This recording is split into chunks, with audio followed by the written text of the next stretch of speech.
Hey, She-Slayers, and welcome to another episode of She Slays Today podcast. I am your host, Dr. Lauren Brunslick, and today I'm going to be a mediocre host. So today's topic, we're talking about something that's just generally not in my wheelhouse. I have Melissa Brettingen on, and we are talking about search engine marketing. Okay, so I told you we were going to have this conversation when Kirby and I did our search engine optimization SEO. When did we do that episode? I don't know, month and a half-ish, 2 months ago. Time flies. But apparently SEO and SEM are, they're different things. They're different things, folks. And when I say I'm a mediocre host, it means really what I should have said is today I'm going to be playing the part of the stupid person that doesn't understand how marketing works, which is kind of funny for somebody who is being called the queen of Instagram. So like you'd think social media, like, oh yeah, totally got, you know what? I don't even really understand how Facebook ads work that much. My market, like, if you want to know how to do a lot of things on social media, I'm your girl. But when it comes to all this other stuff, I'm like, I have people for that. But today, we're going to learn. We're going to learn together. So if you're already very, very familiar with search engine marketing, don't worry, you're going to get a ton from what Melissa says today. If you're like, I don't know the words that are coming out of your mouth, don't worry, I got you handled also. So let's see, this episode is being released on Halloween. I don't know what it is about this year, but like I have been more excited for Christmas to come than any other. Like usually, I don't know if we've told you about this in our household, but there's a battle where Kirby likes Christmas to start as soon as possible. I would say around the time where I am getting really excited for pumpkin spice lattes, my husband is getting excited for Christmas and wants to decorate the house.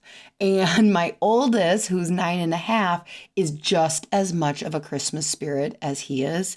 And so for as long as she has been able to like vocalize, I want to decorate for Christmas, I have had to like fight those monsters back and say, if you want to trick or treat, you cannot decorate until November 1st. If you decorate the house or watch Christmas movies or listen to Christmas music in my presence before October 31st, then we're just going to skip Halloween. And so that's how I've kind of kept them back.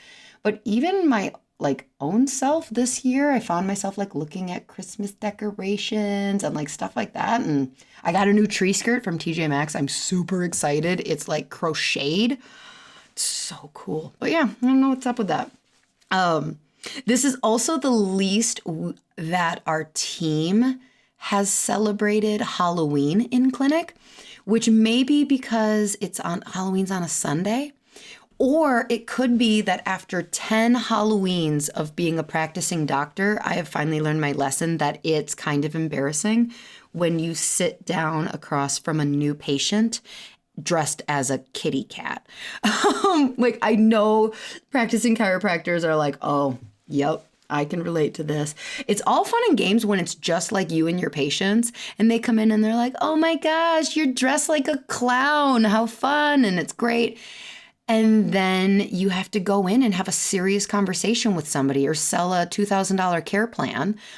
And you're dressed like a freaking clown. And you're like, And so I always come in and I'm just like, hi, yes, sorry. It's Halloween week and we see a lot of kids. Here, let me take this wig off. So I don't know, when you see our clinic will see anywhere between 5 to 20 new patients in a week and 5 to 15 new patients in a week. And so inevitably Halloween week, I'm dressed as something, but we did some stuff. We did Wig Wednesday, which was fine until about 4 o'clock. And then my head just got itchy and I'm like, take the damn thing off. So anyways, okay, what are we doing? Oh, it's listener highlight time. I appreciate this. This is from Ellie Dilks, and she sent me a DM. I'm assuming she doesn't listen on Apple because it says podcast review for you. And I appreciate that, Ellie, because I was like, oh, thank you. I will use this. And I screenshotted it because you don't all listen on Apple Podcasts. And so you can't all give me a review. So this one says, your office looks like a dream. Also, I love your podcasts. They've been so helpful as I prepare to open a cash-only practice in Illinois. Many challenges ahead, politically, mentally, financially, etc. The variety of guests you have and what they bring to your podcast makes it so versatile and applicable for anyone. Ian, the doc lady that said your podcast was for... Oh, I don't know what EEN stands for, but maybe it doesn't stand for something. It's just an error. But I'm going to insert, fuck that doc lady who said your podcast was for only students. She didn't drop the F-bomb. I also can relate to a reel you posted maybe a month ago about how people assume your husband is the chiropractor between the two of you. Last week at my graduation, some of my classmates were introducing their parents to me, but the parents were immediately reaching out to shake hands with my husband, and I would just slowly, awkwardly insert my body at an angle in front of him and wave politely, hey, that's me. I'm the chiropractor. I will continue to support and listen. Thank you for being you. Thank you, Ellie, Dr. Ellie, it sounds like. And good luck starting a practice, a cash practice. Yeah, people are so scared to start them. You know, I call it's the hard easy versus easy hard. And I don't even know if would say that anymore because I don't know, like marketing is a little harder when you're opening a cash practice. But your patient quality is just, it's just there. When somebody does commit to becoming a new patient at your clinic, like they tend, don't get all in my face, people who take insurance. I know you get great new patients too, but like they tend to just know, like, yep, this is going to cost money. And so therefore they kind of are one step further along that valuing chiropractic aspect. So you're going to be fine. I don't know what you're looking politically. It says many challenges ahead politically. Like, does Illinois suck for chiropractic? I don't know. Maybe she's just like in the Go Brandon part of the world, which Kirby just explained to me. It's been 2 weeks of seeing all these Brandon things. And I'm like, Kirby, what's the Brandon thing? What is happening there? So leave it to my husband to be able to keep me cool and relevant and knowing what the heck is going on in life. Okay, let's get to our guest. So her name is Melissa Brettingen. I think I'm pronouncing it correctly. I feel bad if I'm not because I asked her when we interviewed, how do I, and then pronounce it, and she said it, and I was like, oh, that's easy. I can do that. And then, today it's Melissa Brettingen. She works primarily as the office manager for Lake Life Chiropractic in Chaska, Minnesota, and she also serves on the Mission Life Board of Directors, assists their second office, Northern Peak Chiropractic, and maintains their rental property and takes care of 2 young children, Jane and Brooks. Melissa and her friend Kaylee Swanson partnered together in early 2020 to learn and develop Google AdWords campaigns for chiropractors, including Lake Life Chiropractic. Is she going to say that she is boning she's married? She's married to the lead chiropractor at Lake Life. I don't know if she does that in her bio. Anyways, that's her husband. Lake Life had grown to be a high-volume office quickly through in-person marketing and needed to make a huge pivot due to the digital marketing world and due to changes from the pandemic. Their campaigns turned out to be very successful, and they found themselves now hosting quarterly workshops and accepting clients for one-on-one coaching and consulting. They believe in the power of authentic marketing and building a brand voice, so you not only have a successful ad campaign, but you build trust along the way and attract your ideal clients. We worked one-on-one with Melissa. She was the person. If you listen to the search engine optimization episode, she was the one that we referenced Kirby had been working with and had amazing things to contribute to, what we were already doing. And apparently we thought we were doing good and we sucked. She was nicer about it. You'll find out she's nice. But yeah, just a wealth of knowledge on SEO and SEM.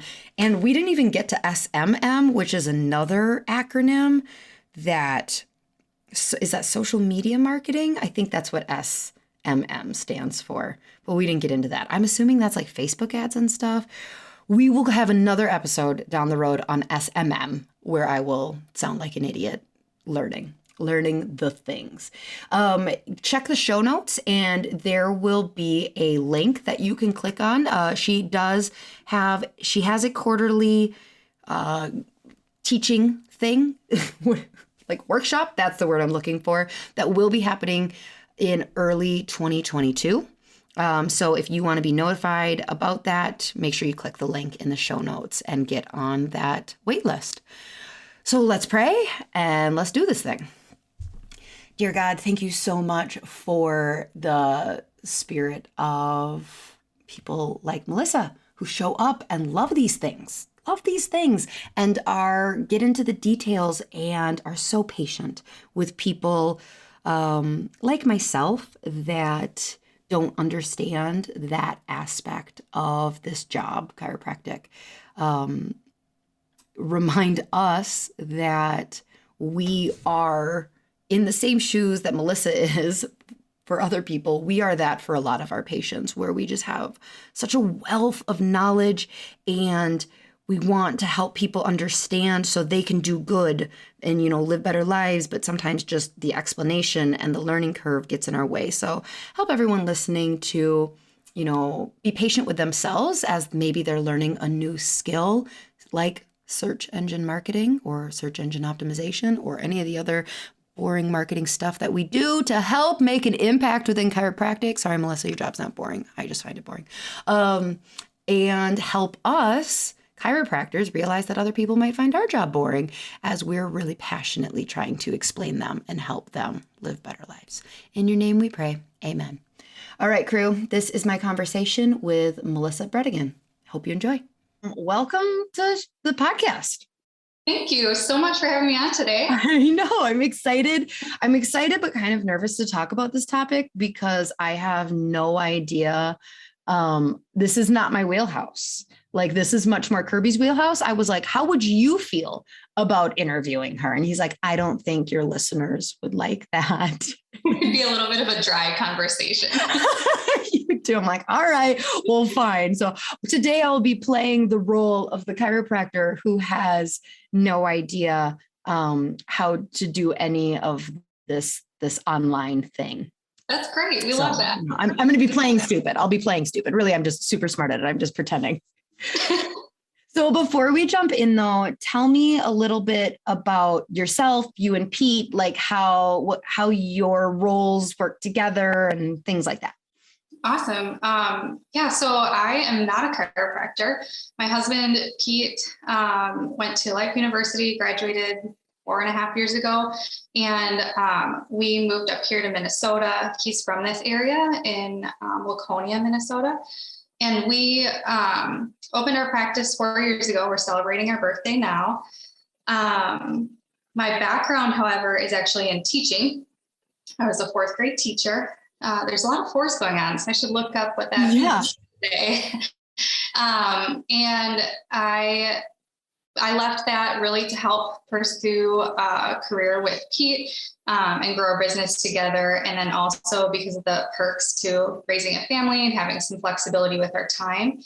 But through these last 4 years, my role has really evolved a lot. And COVID pushed me into this digital marketing realm. And so the last 1.5 years has been really self-taught. And it's been a great pivot for our office. So we went from doing millions of health talks and screenings and other marketing strategies to now just having passive ads running behind the scenes and more successful practice than we've ever had, with also our highest referral rates ever. And so that's just been a wonderful shift, and I really like this role. And so I've just been excited to learn more and help other offices too. Now, when I heard you speak at Lona Cook's thingy, well, I spelled Lona and Pete's. I'll give Pete some credit here. Okay, Pete's and Lona's mastermind. You had talked about how you studied like somebody taught you, were they from Google or somewhere? It sounded impressive.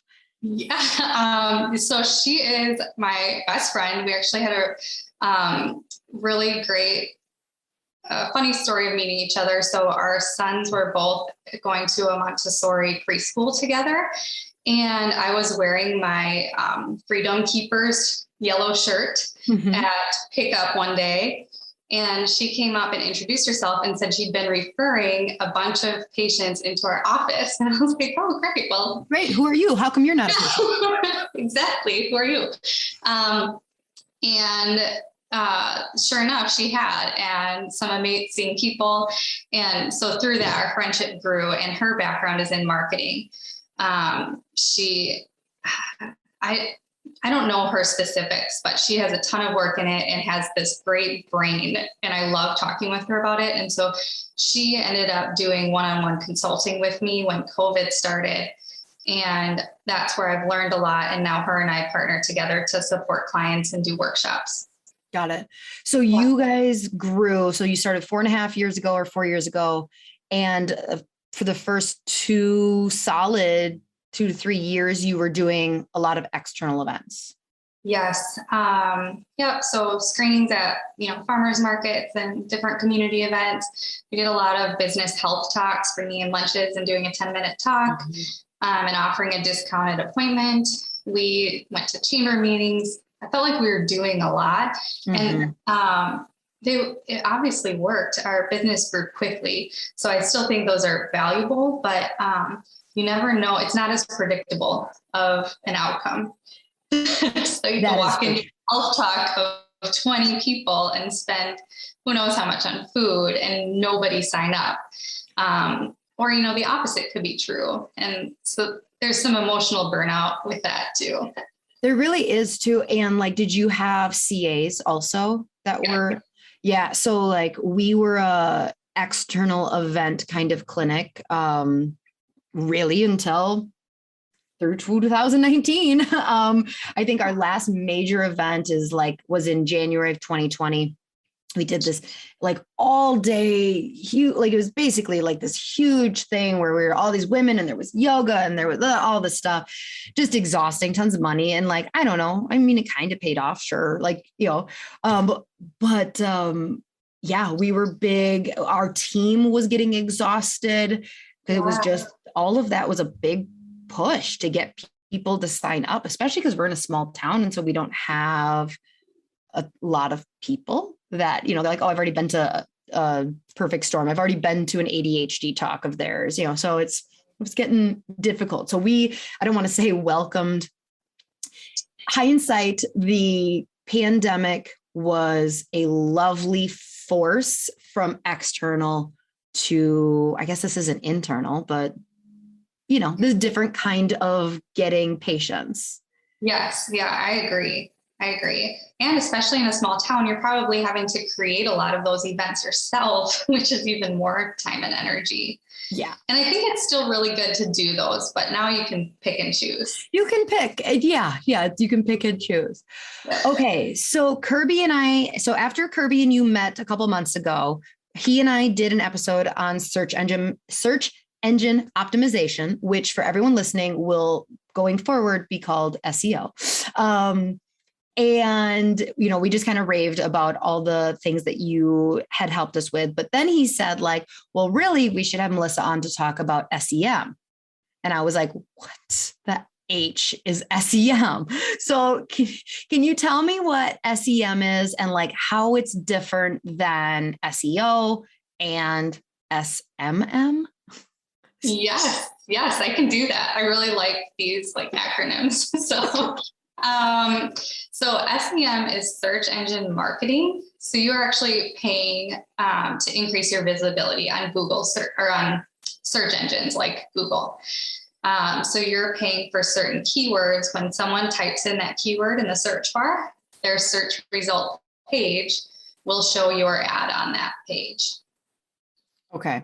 And then so SEO, then how does that different than SEO? Yeah, SEO is free, kind of, because it's going to take some time and skills to enhance your SEO, but it's organic. And that's how we'll just talk about Google today, how Google will push you up in your ranking on their list. Okay. So do Google reviews improve SEO or SEM? SEO. SEO. Mhm. Okay. So the Google SEM reviews. Yeah, SEM is like your quick way to the top. Okay.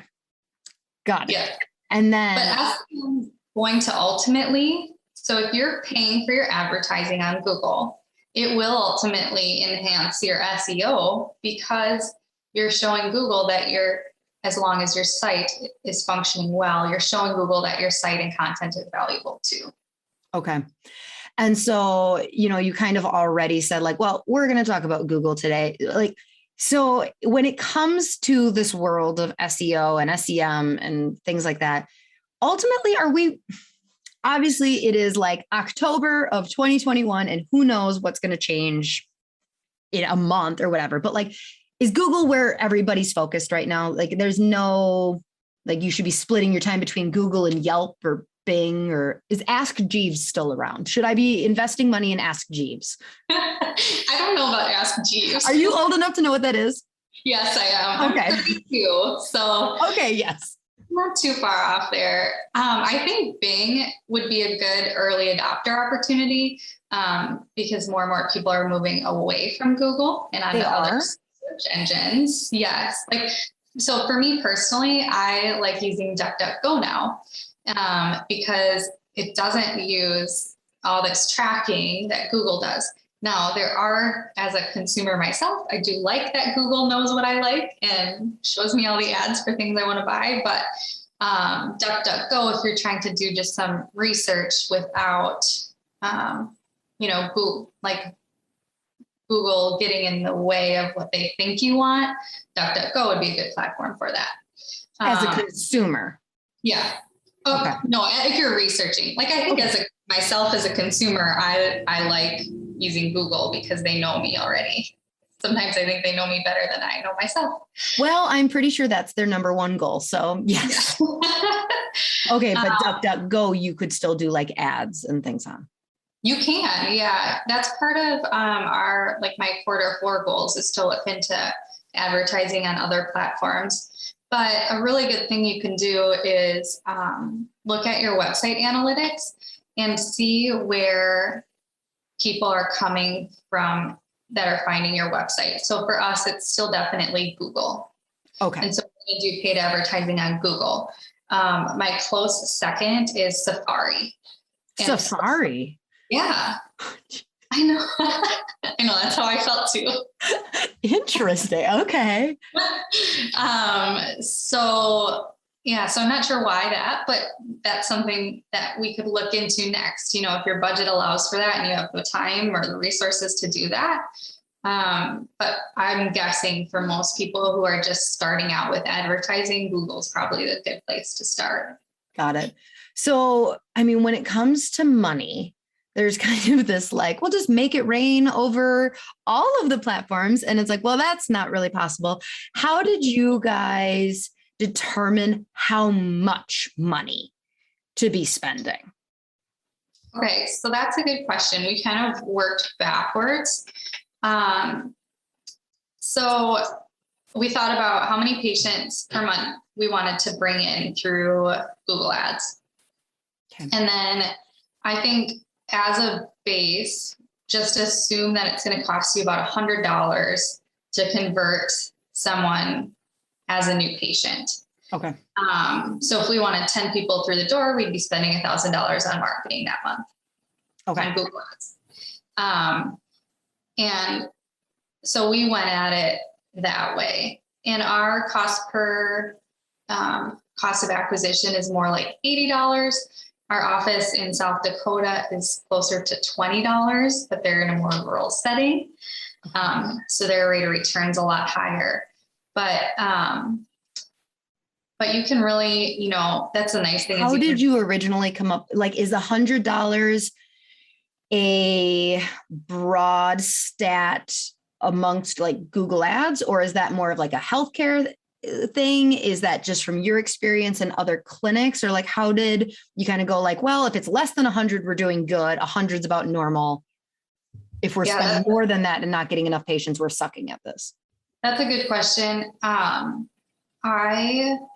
think it was based on our experience with our office and other clients, along with that was kind of my mental threshold of like, if it's costing us more than this, it's not worth it. Well, it probably would be, but I wanted to keep it under that amount because that's typically what a new patient spends in our office on their first visit.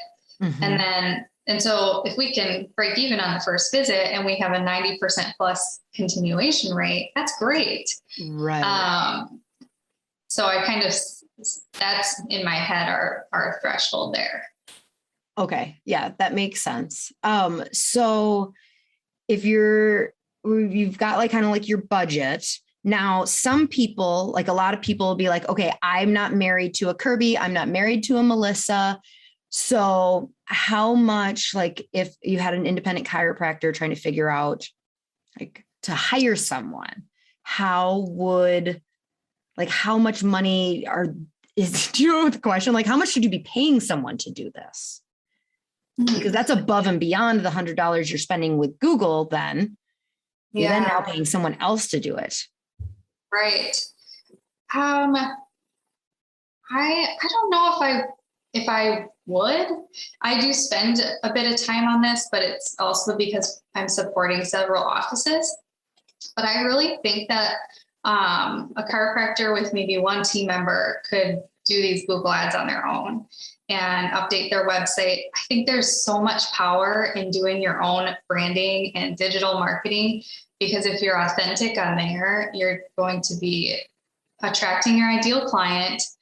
You're going to be building your dream practice. These people are going to refer because they trust you. You're consistent. And, it's true all the way through from like the initial ad they see to your website to the moment they walk in the door till they leave. But I don't think to go answer your question, I don't think I have like an amount I'd spend. You learn it yourself. Yeah, I think you can. Right. Or go marry yourself a spouse who will do it for you. Yeah. Or find a team member who's really interested in it. Yeah, I mean, that is, when you start looking at, because I've heard quotes from chiropractors who are paying a ton of money a month to pay someone to do this. Yeah. And it's like, well, shoot, for that amount of money, you could have a part-time employee, right. Like for sure. And then and that part-time employee wouldn't even spend all of that time doing that. They would be able to do other things for you as well. So okay, so you're really saying when it comes down to it, hire, if it's not going to be you, hire yourself another CA, and they should easily, or even a part-time, and they should pay for themselves. I think so. I do have friends who pay someone around $300, I think, to maybe $500 a month to run the ads. And I think that works well for them. But then they're doing the copywriting for the ad. And so those aren't your words or maybe true to your branding. It's more, similar across the board. And then if you're in an area like we are, where there's tons of chiropractors everywhere you look, your ads all look the same. You're not going to stand out. And that $300 a month could be put into their ad, which would be, 30 new patients maybe. Right. Yeah. But that's not possible for everyone, I guess. So I know someone, Ricky Queller, he does some ads and I'm not sure his rates exactly, but he runs Google ads and SEO work for offices as well. Okay. So, all right. So you got options. So so I don't know. Do we talk about making the ad first and then what to do with them once they get the ad, or once they click on the ad? That's the way my brain works, is okay, what is the best approach to going about making good ads? Yeah, that's great. I think so. The first place you want to look actually is your website, or where do they go once they click the ad, because you want that to work well. Otherwise, if you're paying for all these clicks and they aren't converting, that's a loss of your money. So before you start investing money in search engine marketing, you need to make sure your website is good. Exactly. Which makes sense because before you start spending money, if you have a crappy website, then you're not going to convert. And then, okay. Yeah. Yep. So how do you make sure your website works for you? Yeah. So a couple really easy things you can go through your website and look for are, you want to make sure that you have at least 3 opportunities on each page for them to click a button to book an appointment, request an appointment, call you for an appointment. Because your website is probably, this is backtracking even more, but like, who's your website written for? Probably prospective patients, because you are growing your practice and you want to help people. Your existing patients most likely aren't using your website. Right. So just keep that in mind as you're writing it, that it's for people looking at your office for the first time. And on each page, you have 3 buttons directing them to that page. And above that button, give them a call to action that's very specific. A lot of times when we're on our phones and our computers, we're very casually browsing. And unless we're prompted to do something, we just get, sidetracked and distracted. So that might be, ready to take the next step in achieving the life you desire. And then the button, book your first visit today. So aim for 3 on each page, and then also make sure that your language and content on the page is written for your ideal client. And it's not too wordy and scientific, which we can get as chiropractors. Yeah, I was talking to a chiropractor before who said one of the best things she did was pay a lay person to like basically write her copy for her website. Because, and she said when she read it, she was like, I never would have written this, but it's through like not so nerdy. Exactly. We had one of our patients write our copywriting on our, niche down pages like pediatrics. She wrote everything about pediatric care, like chiropractic and athletes and pregnancy. And it turned out amazing. Like, we couldn't have done that, but it was more layperson terms and friendly. And we just worked with her to make sure it was our voice. And so I think that's a great idea. Yeah, because if they're educated, they're paraphrasing what you're saying. And it's like, oh yeah, okay, good. And that's what people want. They want somebody to already paraphrase it for us. Like, give me the cliff notes. What'd the doctor just say? Okay, got it. Yes. And my last thing about your website would be to make sure that everything that's on there is actually valuable. Kirby mentioned this in that episode 115, I think it was, about SEO, that we used to think of SEO as having just loads of keywords on a page. But now Google really wants your pages to be effective and people to be engaging in them and, finding what they're looking for. So I see on some chiropractor websites that they'll have a tab that's for research. This is just a basic example. And then on the research page, there's just research articles on every type of health condition that chiropractors see. But on those pages, there isn't a call to action. It's all the scientific, research articles, and it's not helping them reach their prospective client. People who go to that page are just going to drop off. So if you have that stuff on your website, take it off, or maybe just make it less accessible so that people aren't getting lost on your site. Really think about that customer, like the client journey. So they end up on your homepage. For our office, they typically go to meet the team next, and then they'll either go to book now or like our approach. So the techniques we use, and make sure that those pages are functioning well and you're really conscious of that customer journey. Okay. Does that make sense? Yeah, no, it does. And so like with the research thing, because it's like, well, that seems like it would be really valuable. But then what you're saying is like, they click this link. So now they're off your website. Like and they're over reading this research page and they're like down the wormhole, and the chances of them going back to your like in that moment, they're probably just like, okay, well, Yeah, Yeah. exactly. Yeah.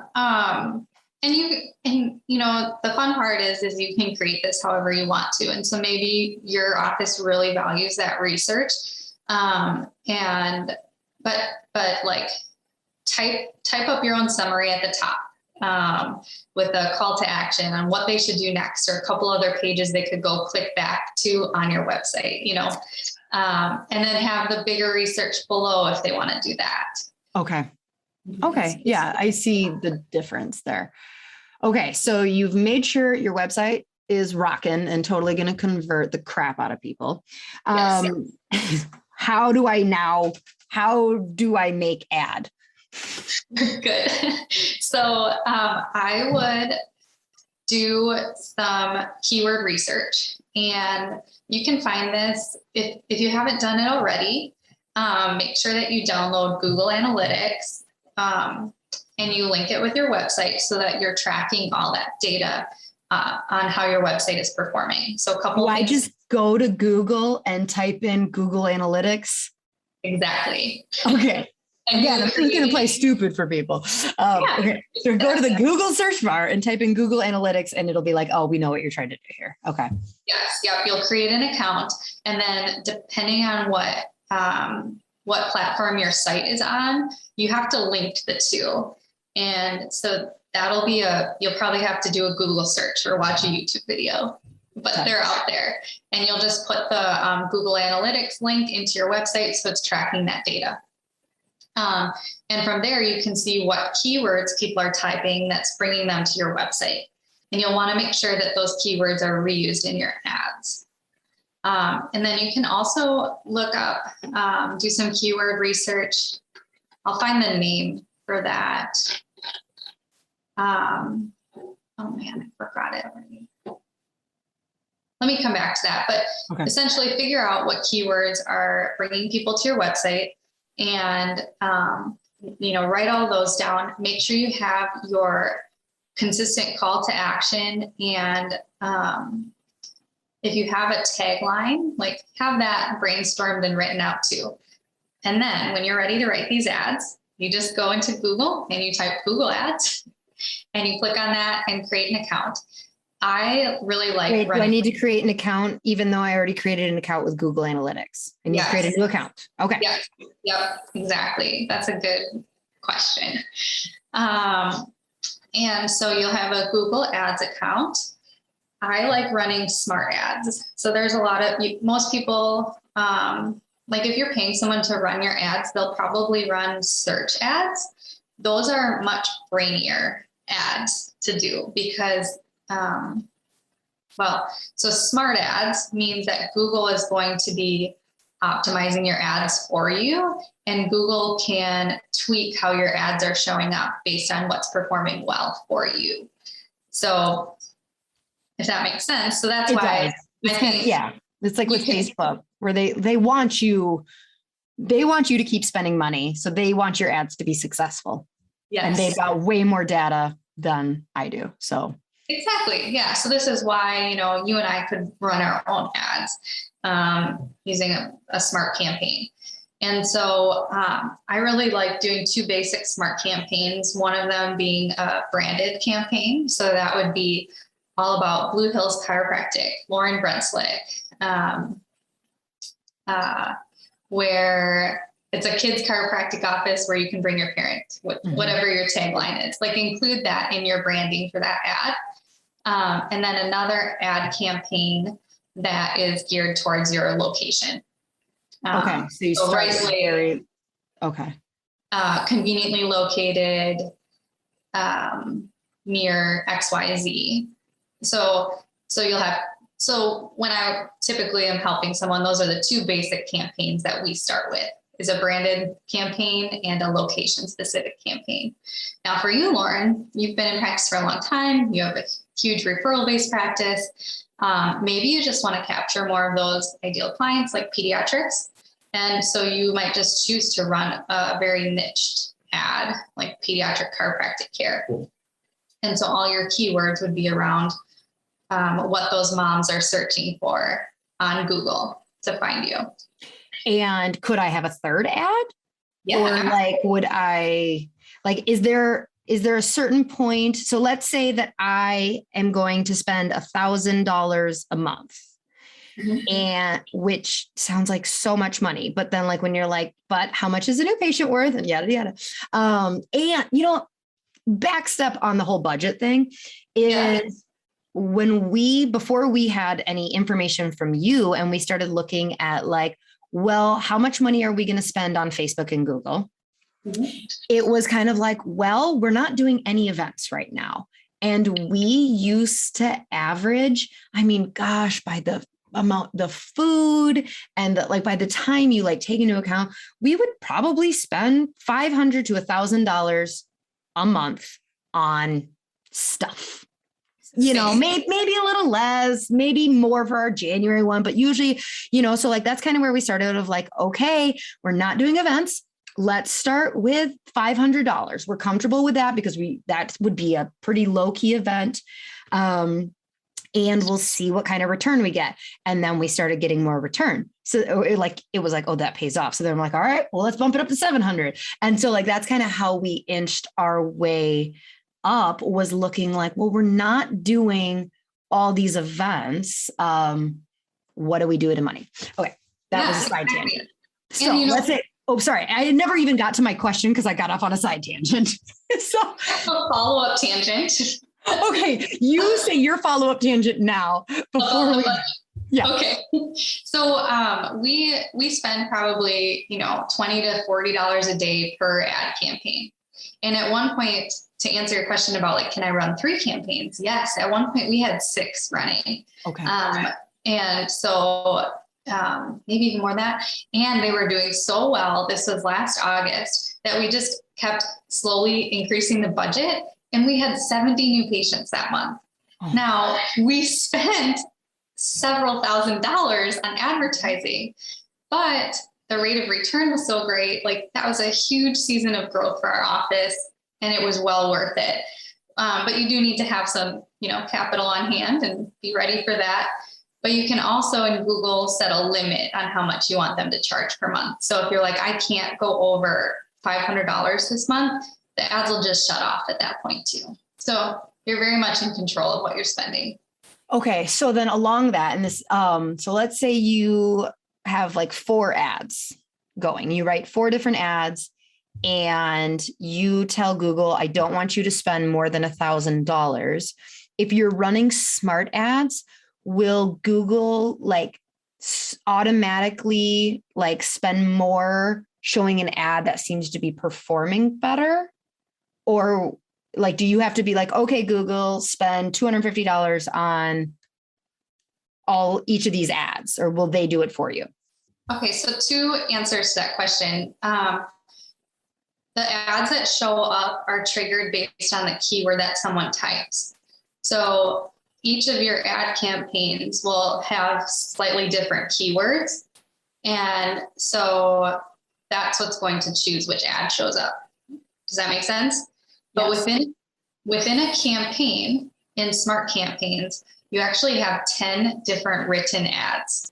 So that's what Google is choosing from. What's a campaign? What you're referring to as ad. Oh, okay. So one ad. Okay. One ad campaign, you actually draft up 10 I have to do that? Ad copyrights.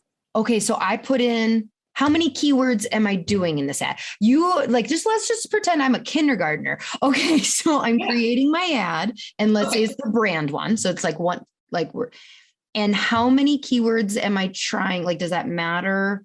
How many keywords? Yeah, they recommend 10 or less. Okay. And you want to make sure that you're not just throwing in keywords to reach the 10 limit. Kind of like hashtags. Yep. Okay. Exactly. Yeah. Make sure they're important and you want people who are searching that to end up on your site. So, for your branded one, you would have Blue Hills Chiro, Blue Hills Chiropractic, Blue Hills Chiropractor, Dr. Lauren Brenslick, neurological chiropractor, if that's you. That would be a good starting point. Okay. Maybe your associate's name as well, Dr. Jess. So start with those things. And then after the keywords, you're going to choose your location that you're targeting.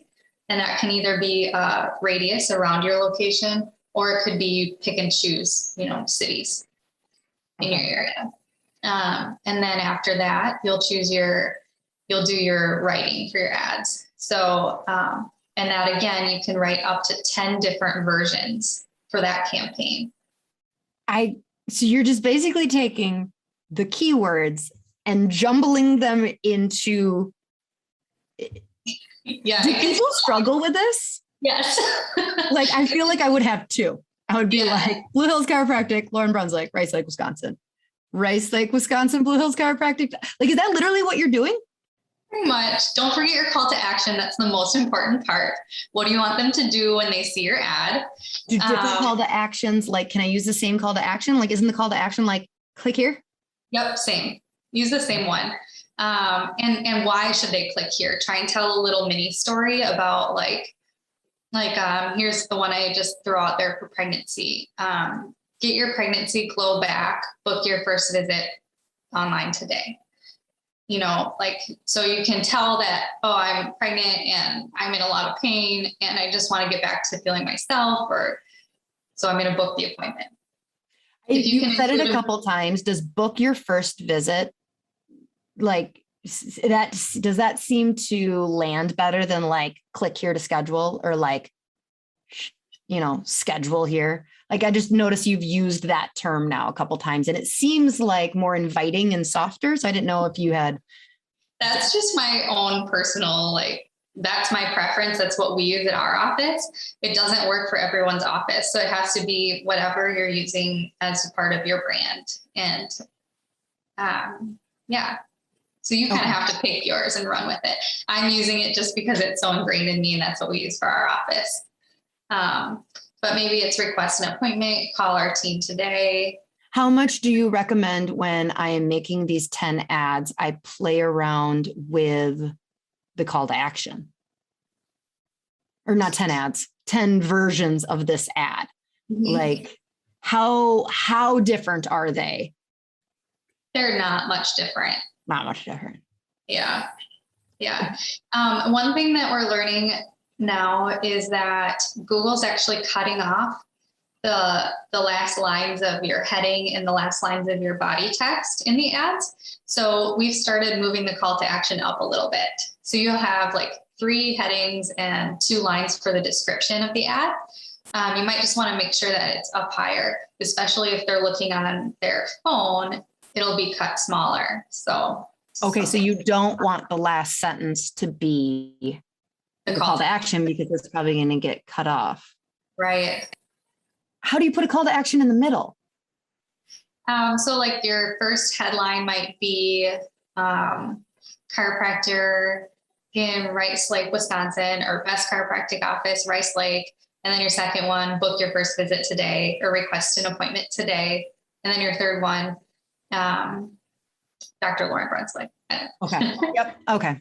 Got it. That makes sense. That when you answered it, it seemed really obvious, but when I asked it, it did not. So it's confusing to think through. And it takes some time to just get those ads drafted up. So I usually will write a couple, publish them, let them sit, and then come back in a couple of days and add a few more drafts. Doesn't have to be all done in one sitting.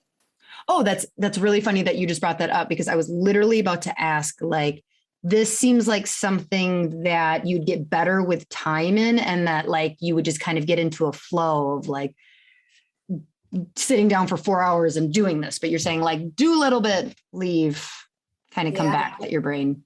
That's how I operate. But I have little kids running around me at all times. So I sneak away for 10, 20 minutes when I have a creative thought, and I go in and check my ads. I definitely think once you're running Google ads, you need to be consistent in checking in on them. Okay. How often you check? I check them, I try to check them weekly based on the season we're in, but you could probably get away with every other week. And the things you're looking at there are, what keywords people are searching that are finding the ads. And if it's a keyword that you don't want to pull your ad up, you can add it to a negative keyword list. So a really easy example is we don't do massage in our office. If someone searches chiropractic massage, I don't want them to click the ad because we don't offer, or like massage, just massage places in Chaska. I don't want them to click the ad and end up on our thing. So that's in our negative keyword list. Okay, so the negative keyword list, am I making that in my Google Analytics account or my Google Ad account? This is all still in your Google Ads. Okay. Okay. And then when I'm looking to see how which keywords though people are finding, that's in Google Analytics, right? Yes. I am getting so good at this. Step aside, Kirby. Great. Boom. I've figured it out. There's more than one account. You got it. Yes. Okay. Google Analytics is great for research on your website. So you just understand what's happening. Going back to that, so I shared this example at the mastermind, but for your listeners, we were finding that everyone was going from our homepage to Meet the Team. And our Meet the Team page had a really high bounce rate or drop off rate. People weren't going anywhere after that. And when we looked back at the Meet the Team page, there wasn't a button that said book now. Pete's bio was like a mile long and it's all chiropractic stuff written for chiropractors instead of our ideal client. So we went back and we slimmed everything down to make sure it was valuable. And then we added these call to actions throughout, as well as a couple buttons to go to say like our approach and what to expect on your first visit pages. And we went back and checked our analytics, and sure enough, now 60% of the people who ended up on Meet the Team were going to book now. And so that's where having Google Analytics in place is really valuable. And there's an app, so you can just look at it on your phone quickly when you're waiting in line at Starbucks to see how your website's doing. Oh, okay. So how long would you say you spend? And I know you're kind of doing it in clusters. So you said you check it weekly. If you were to take into account how much time you spend on a weekly basis writing ads, checking ads, like, is this like 2 or 3 hours a week? Could this be done in less? Much less. Oh, yeah. Okay. Yeah. It's going to take time in the beginning to get it set up. A lot of time on your website and writing your ads, but then after that, maybe, 20 minutes a week. Okay. So this is where you were saying like, you can do this. You just need to like get over the learning curve and the scare. So many chiropractors. I mean, I'm doing a speech in Florida this week and talking about social media. And it's just like so many people are just so scared of the learning curve. And it's really funny because it's like nobody was born knowing what SEM is versus SEO. Like definitely not me. Yeah. So it's just like, we get comfortable as chiropractors where we're just like, and I'm done learning. And we're like, I'm not a business person. So. And to be fair, you have a lot to manage because you have the clinical piece and the business side. And so adding in, marketing, like digital marketing, it's a whole new thing to learn and it's very big. Mm-hmm. I get that. Yeah. But if you were to take a chiropractor, so let's rewind 4 years ago. Okay. Mm-hmm. Yep. You had a chiropractor who was just graduating and they didn't know much about social media and they didn't know much about Google Analytics or ads. They would easily spend a couple hours a week because they're just starting and they've got the time figuring out different businesses to reach out to, going and getting coffee and dropping it off with business cards. And so it's like one of those things where it's like, this isn't a trend. Like, I think that the pandemic, especially, I said this a year ago. So even now, for sure, like, I don't think that people are going to be like in a rush to go back to the old way of being sold. Yes. Like, I don't know. Like, I think people have gotten really spoiled. We get our church online now. We get like, why do I have to go to an event to hear you talk for an hour? Like, can't you just send me the recording so I can watch it at home? And so like, I really think when it comes to a lot, like, yes, external events will kind of come back, but like not the way they were. And so I really think a lot of this is necessary. Like it's necessary for your business to evolve. I completely agree. Yeah. So important. So what's the difference between like, sorry, on a phone versus, and like, hold on, I have so many questions. Go ahead and go with your tangent and then we can talk about phone versus desktop. Sure. I was just going to talk about, we're talking like the value of the digital marketing piece. So we didn't talk about SMM. Oh God, there's more. Okay. Which is social media marketing. Is that Facebook ads? Yes. Facebook ads, Instagram ads, YouTube. And so these are also great. They're just different because they're interruption based, where if you're on a search engine, SEM, this person is actively looking for your service. So you want to show up first. So SMM is a little different because you're almost interrupting their scroll to show them what you have to offer. And you want to capture them quickly in that moment. They might not, maybe they were looking for you and didn't know. More likely they were playing Candy Crush. Yeah, it wasn't like this conscious choice of, I need to go find a chiropractor because I can't sleep.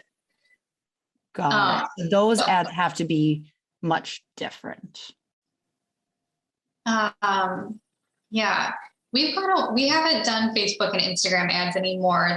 When we ran them, they were always pretty cookie cutter, like, 17 new patient specials expires, and they weren't great for us. And so we've gone away from that. They're pretty saturated in our area too. And the Google ads have worked so well that we got it. But the other thing to know is, and you're really great at this, is your social media presence does have an influence on, all of these things. So you do need to stay up to, like, be engaging, provide valuable content on Instagram, make sure it's authentic and it's, your stuff, or if someone else did it really well, share their stuff. Still be really active in that piece, whether you're paying for marketing on Instagram or Facebook or not. Okay. It all works holistically together. I'm starting to get overwhelmed because I'm like, okay. Sorry. No, it's okay. It's just like all the different ways, like it's so much. I understand why chiropractors are like, well, I mean, even you're like, you know what, we're going to focus on this because doing Facebook and this it's not. And how did you figure out Facebook wasn't performing well for you? So we ran a few reports we used Platinum for our EHR, and we were getting like a high number of new patients. Our sign-on rate for Facebook ad people was lower. And then these people weren't referring either. And like the lifetime of Facebook new patients wasn't as high as Google, where most people who come to us through Google refer, and they're, they high sign-on rates. They're very committed people. So we went that route. Got it. Yeah. Okay. So phone versus desktop. Yeah. I'm like, oh God, Kirby wrote this question for me. And I'm like, wait, there's a difference between phone versus desktop? Like what? Just say there's no difference. You don't have to worry about it at all. Right? It's not that big of a deal, really. Okay. So, well, it is, but it shouldn't take a lot of time. It's important. Okay. So the responsiveness of your mobile phone version is important. On like our website, we can optimize our mobile site. I don't know what you're saying. Yeah. So a couple of things you can do. I use Squarespace, and we had new office photos taken, and I just added them to our website, but on a desktop computer. And if you look at it on your phone, you'll see that the images are kind of cropped differently. And this isn't true for us, but maybe the buttons aren't centered, or there's weird pop-ups showing up. So you can go into the mobile version of your website on Squarespace and choose what you want the center of the photo to be when someone's on their phone. or, change where the pop-up shows up. Just essentially, Lauren, just make sure you check your website on their mobile version. And if things aren't looking right, change it right away, because most people, I think it's like 60% plus are using their mobile device to find my website. And it's probably similar for yours too. But you can see that on Google Analytics. Yeah. You can see it on Google Analytics. Good thing I have an account there. Okay. So now Google Ads, though, over in the other account, I don't have to do anything special there as far as writing ads or whatever for desktop versus mobile. No, just keeping in mind that what we talked about the call to action being a little bit higher up, so that if it's cut off on the mobile version, they're still seeing that call to action and what they can do. Okay. Do you guys run into just people, like when you're advertising, people clicking your ad that didn't mean to click your ad? Like, do you run into that much? It's hard to know, who's doing that and what's happening. But I'm sure it happens. We had one ad one campaign at one time that had so many clicks and nothing happening after that. And so we actually just turned that ad off. I think something was happening there, and I couldn't quite pinpoint it, but maybe people were just clicking on it to click on it. So, okay. So that's when you check every other week and you're like, that something seems off. Check your keywords. Just look over the whole ad, look at the information that Google Ads is giving you and play with it. Okay. So I'd be logging into my Google Ads account and I would be checking, and I would see that one of my ads has a lot of clicks. Yep. But how would I know that it didn't do anything? Yeah, there would be no conversions. No conversions. Yeah. And how does Google know if they convert? So you'll set up goals. Okay. And oh, wow. I can't remember, but I think you set up your goals in Google Analytics. Oh, Jesus. Okay. So they're linked. Okay. They work together. And they're also linked to my website. Yes. Yes. So my example of goals would be, the first goal on our analytics is that people make it to the contact us page, which is where they fill out the form to book an appointment. Okay. The second goal is that they make it to the thank you confirmation page. Okay. So the first goal is, do they actually click on the book now? And then the second one is, if they got there, did they basically fill out the information? Exactly. Yeah. Okay. Yep. And so our thank you confirmation page has, thank you for booking. We're really looking forward to meeting you. You'll receive an automated text. Here is what to expect on your first visit, and here are initial intake forms. So it's valuable for them, and then it helps us understand how far they made it in the process. Yes. Okay. So you would see a lot of clicks, but then your goals aren't being met. And then you're like, kill that ad. Yeah, exactly. Shouldn't Google be knowing that? Like, I thought Google, if you're doing a smart ad, what's smart about the smart ad? So it's selecting which ad text of the 10. Yeah, is showing up, and what else? I don't know. Probably too many smart things for me. Right. Yep. Okay. So they're picking which of the 10 is performing best based on meeting your goals. And probably the person searching their information. Oh, okay. So that's where it's like one could be showing up a lot, but it's not reaching your goals. Because if they're typing in a lot so like it could be showing up a lot because they're typing in, like, maybe you have the right keywords, but it's not reaching your goals. So you're not actually converting them. Yes. Okay. Yeah. Yeah.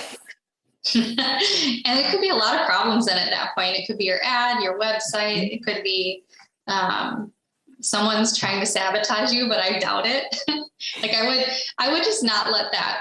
I wouldn't even worry about that. Just write really good ads, right? Have a really good website, let them run. You probably want to let them run for 3 months to really get good data. So be willing to invest that time and money. and see how they're working for you then at that point.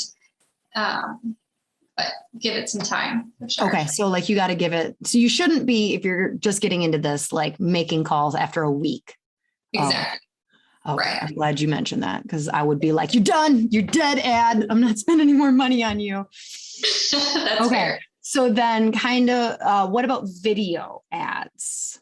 Yeah, you have great videos, so I could see a lot of value in that for your office. Actually, Pete does really good videos and gets a lot of action organically on social platforms. If we post a video of him, it's just really hard to get him in front of the camera. We're busy, okay? We're adjusting a lot of people, Melissa. I know, and I think he avoids it.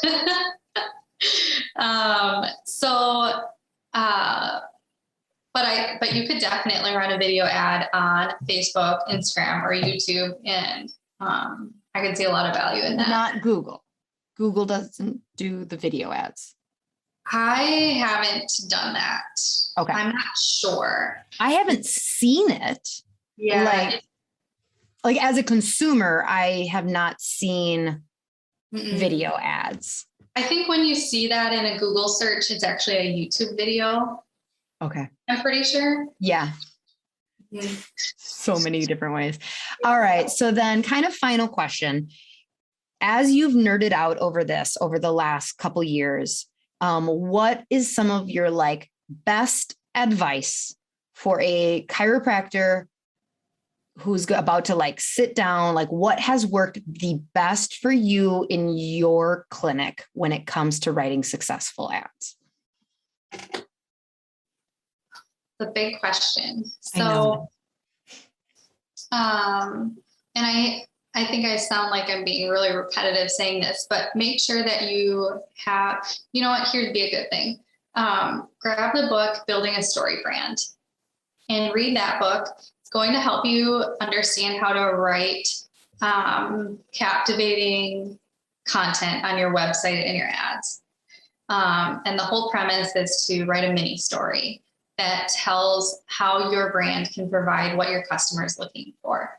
So spend some time with that book, spend some time really thinking about what you offer and how you want to talk about what you offer, and make your customer the hero in the story.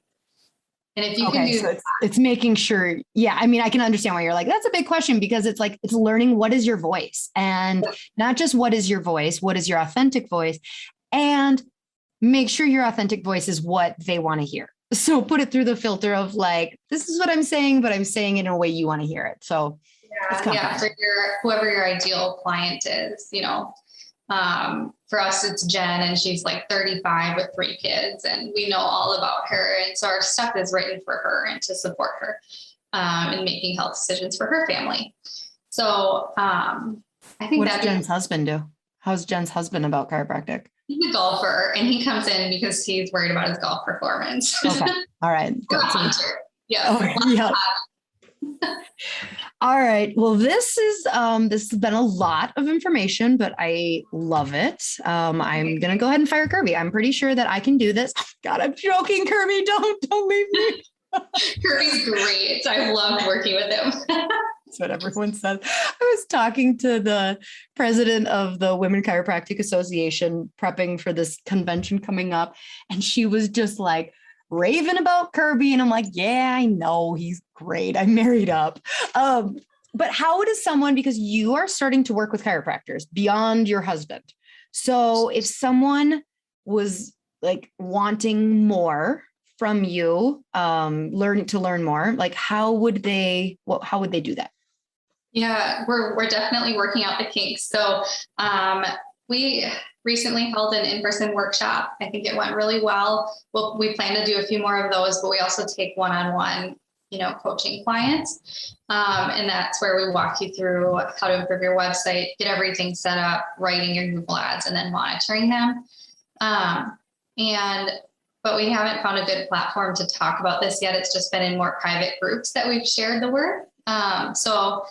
But for your listeners, don't worry, this is all private. So only a couple people who listen. So for all the she slayers out there, we just typed up a basic Google form. It's in the link in my bio on Instagram. And And Kirby you will can, include it in our show notes too. awesome. So you can just let us know what you're interested in on there, and we'll be sure to get the information out to you on when the next workshop is. Awesome.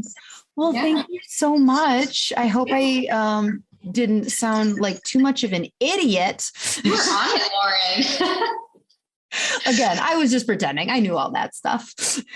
Number one takeaway, you guys, there's two different accounts, Google Analytics and Google Ads. Number one thing. Yes, exactly. Oh, thank you so much, Melissa. Thank you, Lauren. All right, She Slayers, until next week. Bye.